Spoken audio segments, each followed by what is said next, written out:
বিশিষ্ট ব্যক্তিদের নিরাপত্তা পদক্ষেপ নিয়ে ২ মার্চের সার্কুলার স্থগিত করেছেন হাইকোর্ট। একই সঙ্গে এই সার্কুলারে ব্যাখ্যা দিতে সিনিয়র স্বরাষ্ট্র সচিব নাসিমুল গনিকে ১৮ মার্চ তলব করেছেন হাইকোর্ট। বিচারপতি ফাতেমা নজিব ও বিচারপতি শিকদার মাহমুদুর রাজীব বেঞ্চ স্বপ্রণোদিত হয়ে এই আদেশ দেন।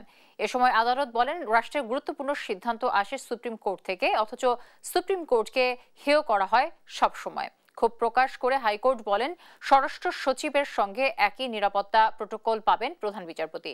২ মার্চ বিশিষ্ট ব্যক্তিদের নিরাপত্তা বিষয়ক প্রজ্ঞাপন জারি করে সরকার। সেখানে হাইকোর্টের বিচারপতিদের পুলিশের মহাপরিদর্শকের সমমানে রাখা হয়েছে। প্রজ্ঞাপনটি নিয়ে বৃহস্পতিবার হাইকোর্টে মেনশন আইটেমে শুনানি হয়। শুনানিতে আইনজীবী শিশির মনির বলেন, এ প্রজ্ঞাপন বিচার বিভাগের প্রতি বৃদ্ধাঙ্গুলি প্রদর্শন করেছে। শুনানি শেষে ৩ মাসের জন্য প্রজ্ঞাপন স্থগিত করে দেন হাইকোর্ট। সিকিউরিটি রিজনে শৃঙ্খলা নির্দেশনা জারি করে মূলত আদালতের সামনে বিচারাধীন বিষয় এবং আদালতের যে সমস্ত সিদ্ধান্ত ইতিমধ্যে হয়েছে তা সবগুলোকে তারা ভায়োলেট করেছেন, করে বিচার বিভাগকে আন্ডারমাইন করেছেন। তিনি জারি করেছেন তার আচরণ ব্যাখ্যা করার জন্য নির্দেশনা দিয়েছেন এবং সেই দিন 18 মার্চ 2025 তারিখে পরবর্তী আদেশের জন্য নির্ধারণ করেছেন।